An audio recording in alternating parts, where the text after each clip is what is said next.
Ay magandang hapon sa inyong lahat. Ang ating pag-usapan sa ngayon ay si Marcoleta at ang ating na bagong na-discover sa ngayon ay mapipilitan ang korte na ibasura ang kasong plunder. Ang problema na sa korte natin, hindi nag-obserba ng tinatawag na paggalang sa Section 2, Article 3 ng ating Constitution.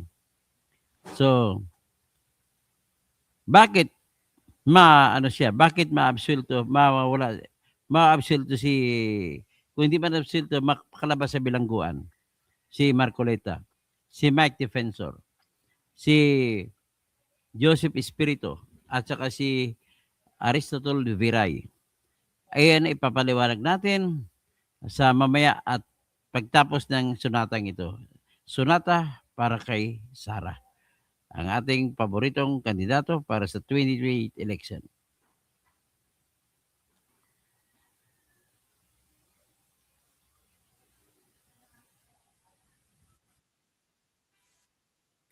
Iba, Sara lang pag-asa. Sara, siya lang makapakulong. Mga kontraktor ubusin niya. Si BBM Sandro ikulong niya. Si Tamba Zaldi ikulong niya. Tapang at malasakit ibalik para bayan ay manahimik. Thomas Plana. Durugin ang sindikato sa korte, sa DPUA, sa DS Void, sa PhilHealth. Okay, at ipatugtugin din natin ang isa pa. Bumangon akong... Ang isa pa natin patugtugin ay ito naman yung aking tirador. Habang nagbabati tayo ha.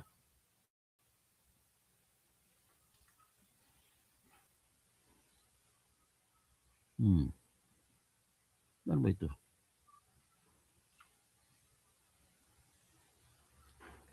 Dali lang. Ano ba ito? Cancel. So, ito.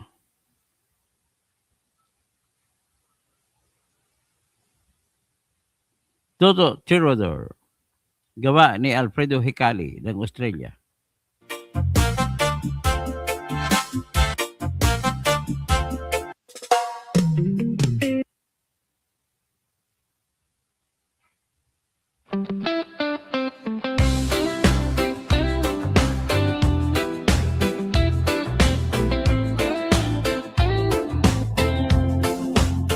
Sa gulo ng araw, ikaw ang matibay.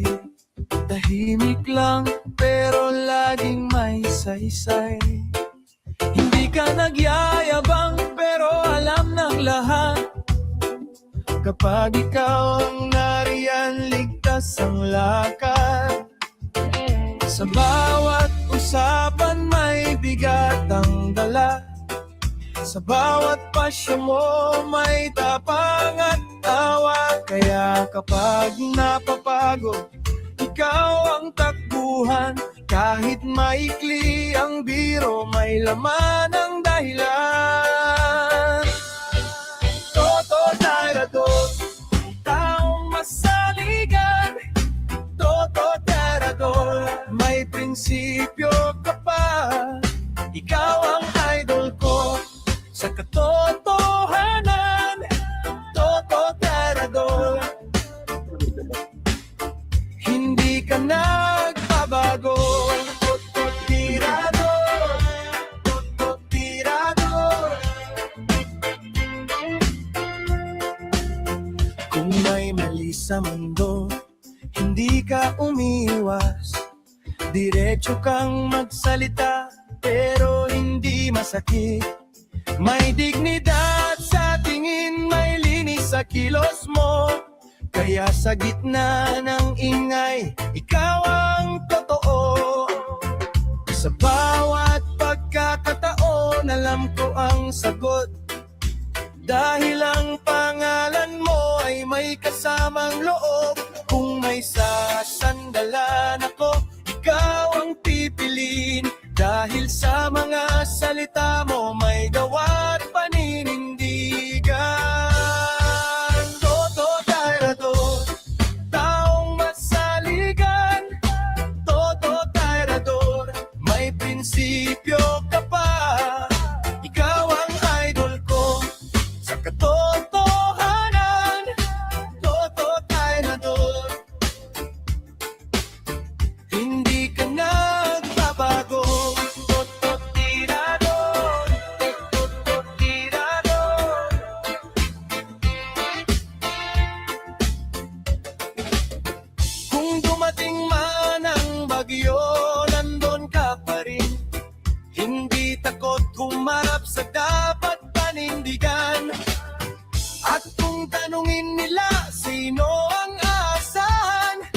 sagot ko palagi, ikaw ang una riyan. Toto Tayrador, taong masaligan. Toto Tayrador, may prinsipyo ka pa. Ikaw ang idol ko sa katotohanan. Toto Tayrador, hindi ka nagbabago. Tirado, tirado.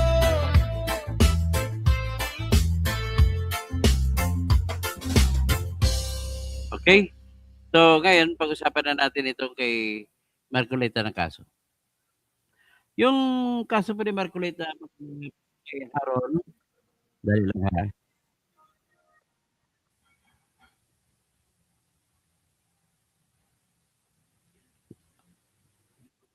Okay.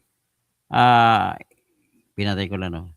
So, ang pag-usapan po natin sa ngayon ay yung kay Marcoleta na plunder case. Ang teorya natin dito ay madidismiss lang ito kagad-agad ng plunder at mauwi na lang, pinaka-worst case scenario ay mauwi na lang sa kakasuhan na siya ng paglabag sa Presidential Decree 46 na hindi rin mananalo, matatalo rin. So, Mimi Authority, good afternoon. Okay.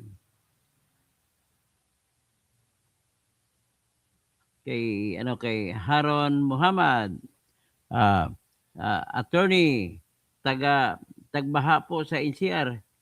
Sana po makabanggit nyo yung flood control mamaya. Maayos. Mamaya mag-flood control tayo. Marami tayong mga revelasyon sa flood control pagtapos nito sa sunod na vlog. So, si Thomas Esplana, magandang hapon po. Shout out na sa maulan na hapon dito sa Sampaloc. Balik-balik, Manila. Hindi lang dyan, sa Mindanao pan, hanggang doon sa Mindanao meron. Gerald Calzado, breaking news, si Bangag, noon Bangag pa rin hanggang ngayon. Maylin Bundok. Tapos si Gerald Calzado again, may flood control. Hanggang project ba yan? Okay. So ngayon, ito naman ngayon. Pag-usapan natin ngayon. Ang teorya natin, gusto ko lang ma-educate kayo na hindi po tatalab kay Marcoleta ang kaso na sinampa sa kanya. Sa rason po na walang latoy-latoy, walang katuray-turay, hindi pasok sa kahulugan ng batas. So, ano bang kinaso sa kanya?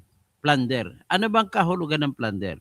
Para malaman natin kahulugan ng plunder, nag-download ako rito ng batas, kopya ng batas. At ating, habang binabasa, pinapaliwanag ko, ay aking pina-plus dito sa screen kung ano yung batas na plunder.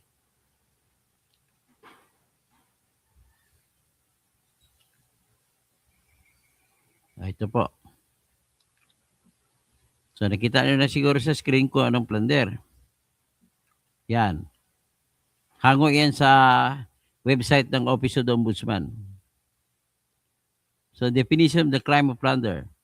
Any public officer, kagaya ni Marcoleta, sa kanyang sarili o kasabwat ang iba pang mga tao, kasama ang kanyang kamag-anak o kanyang kasapi, member ng kanyang pamilya, or di kaya kasama sa negosyo, o di kaya mga kanyang mga tauhan o iba pang tao ay nagkamal ng salapi. At ang salapi ay ill-gotten, ibig sabihin galing sa masama. At nakuha ito sa pamamagitan ng series, ibig sabihin ng series, sobra sa isa, dalawa o mahigit pa, o tatlo. So series, ibig sabihin series, magkarugtong, tinawag na series kasi magkauri, iisang uri ng krimen. Hindi mo pwede ihalo dyan ng series ang, halimbawa, rape at saka pagpatay, wala ka naman kinikita dyan. Ay sama mo sa pagnanakaw. Ibang klase naman na kanyo na pagnanakaw, maliban na lang mapatunayan mo sa pagpatay ng tao, sa pagpatay ng tao ay nakakuha ka ng pera. Magiging robbery through homicide. Pero kung robbery lang, ay hindi kasama Ay hindi kung pagpatay lang, hindi kasama sa robbery. Kaya hindi pwedeng siya isama sa ibang uri ng pagnanakaw. So kailangan minimum of 2 at magkauri. Halimbawa, ang isa ay pagnanakaw ng pera sa gobyerno, kasunod pag-nanakaw sa pera ng gobyerno din.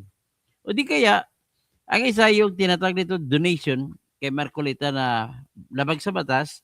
Ang una, ang pangalawa, theory nila, donation na another donation na paglabag din sa batas. At pangatlo, another donation din na labag sa batas.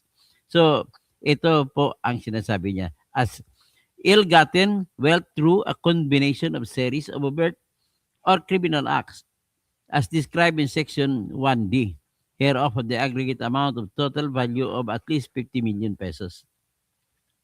Yan ang plunder. So ngayon, tumbukin na natin ngayon. Kinasuhan na yung ombudsman si Marcolita dahil sa perang tinanggap niya na 75 million mula kay sino to?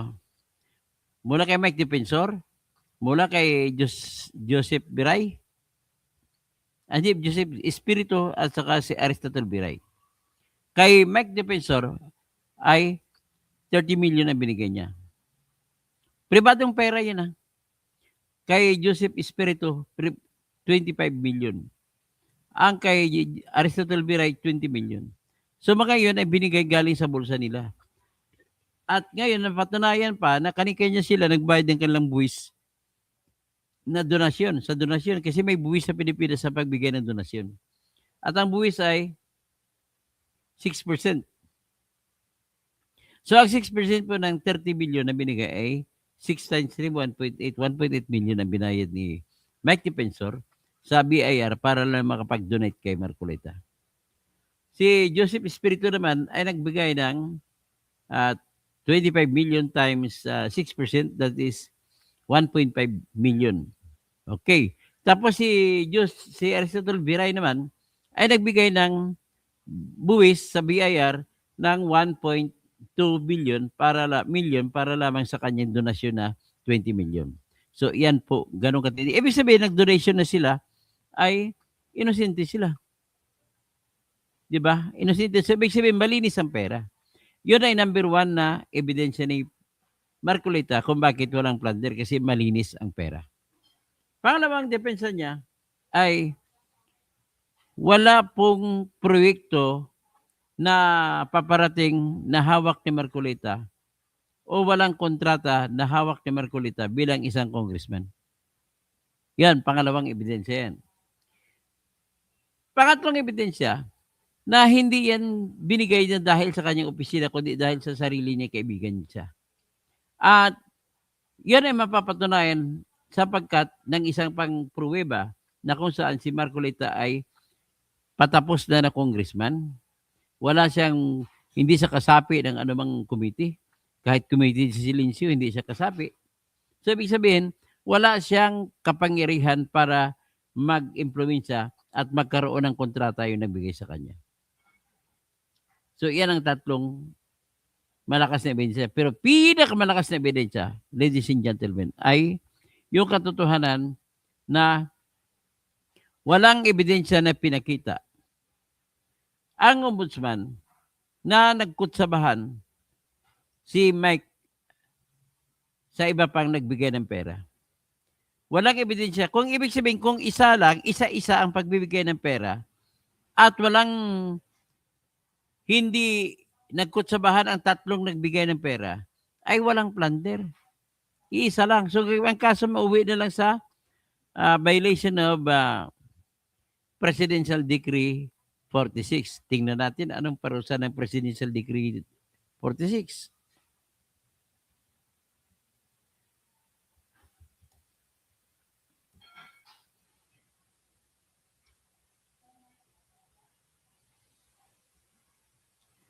O ito.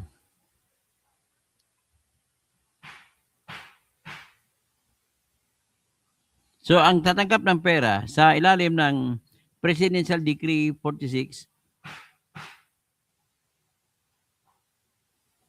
ay magkaroon ng parusa ng 1 to 5 years at perpetual disqualification sa pag-opisina. So ngayon, kung gano'n ang parusa, mukhang hindi andap, no? Ang liit ng parusa tapos i-plunder mo. Anyway, what is important here is wala pang naipresentang ebidensya ang ombudsman na nagkakutsaba si Mike Defensor, si Joseph Espiritu at saka si Aristotle Biray na magbigay kay Marcolita. Ibig sabihin, wala pong ebidensya na nag-usap-usap yung tatlo para bigyan si Marcolita ng pera. Yun lamang po ang pinakamalakas na ebidensya na nakita ko para mananalo na kagad si Marcolita. Biro mo sa takot nila sa iglesia, hindi nila kinulong si Marcolita. Nilagay si Marcolita sa ospital, sa PNP General Hospital sa Campanopio. So, simbolo po yan na takot sila sa iglesia. Ang mga Rimulya, sigurado ko wala nang buto makukuha to sa iglesia. Wala namang krimen ang Sikan, ginawan pa ninyo ng krimen. Klaro po na walang krimen. Paano magiging krimen yung nagbayad pa ng... Ang nagbigay ng pera lang ay nagbayad pa ng buwis sa pagbigay ng pera. Hindi yung ibang tao na nagbigay ng pera, walang buwis-buwis. Pasikreto. Kaya this makes it legal. Kung legal, ay wala kayo makikita ang illegal. So, ibig sabihin, walang plunder. Ibig sabihin po, ang pera ay nanggaling sa hindi masama. Hanggang dyan na lang siguro tayo. At shout out na lang tayo. Sa hindi pa natin na shout out. So, si Mauro Lingan, ang saya na mga congressmen mo BBM, wala silang kaso ni plunder. Si Marcolita, kinasuhan nyo ng plunder. Yun nga, nakakaasar. Si Chrissy Brook, tapos si Miss Daisy, gandang hapon, Katoto. Yernil Duenas, maulan na hapon sa Bataan. Mauro Lingan, sigaw natin ang pera, natin ang pera ng flood control. Saan Buying? Saan Buying? O hindi man lang inimbestigan Buying. Grabe naman si Buying talaga. Si Marcolita pinag-initan. Si Helen Baguio. Si Eladio Socorro. Kasi di nga pera ng taong bayan tapos plunder. No, wala ka talaga walang karason-rason. Eladio Socorro. Thumbs up. So, Mimi Authority, good PM attorney. Si Haron Muhammad ulit, attorney, nagbaha dyan sa RTNCR. Sa Libak, sa Palimbang, todo baha. Sa lugar din sa North Cotabato, baha din. So ngayon, ang baha na to, nakikita natin po na matindi. Ngayon, nais ko lang batiin ang mga grupong UPI. At kahit na maulan ng Biyernes kahapon, ay nagrally pa rin sila. Ito, papakita ko lang litrato nila, yung video na nagrarally ang mga UPI kahit maulan.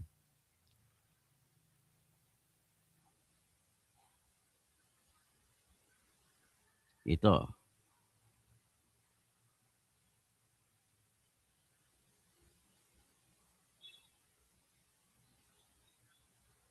Ito sila.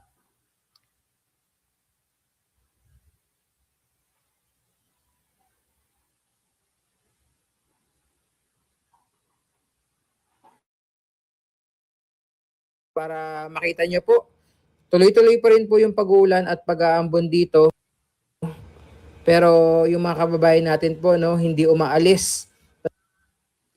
Talagang nakatutok at nakikinig sa bawat mga personalidad na magsasalita po ngayong hapon dito sa Entablado. Okay, pinakita ko lang yan bilang isang, pakita ko lang, paalala lang sa inyo, may nangyayaring ganon sa Liwasang Bonifacio. At gusto ko, ano ba yung gusto ko ipakita sana kanina?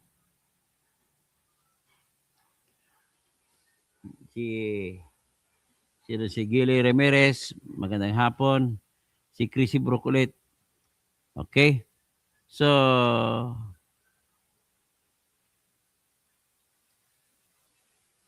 ayun. Okay. So, yan na lang, no? Gusto ko lang may pakita mamaya. Siguro mamaya mag-vlog ako. Titirahin ko si Tulpo sa kanyang flood control na hindi inimbestigahan. Okay, magandang hapon po sa lahat.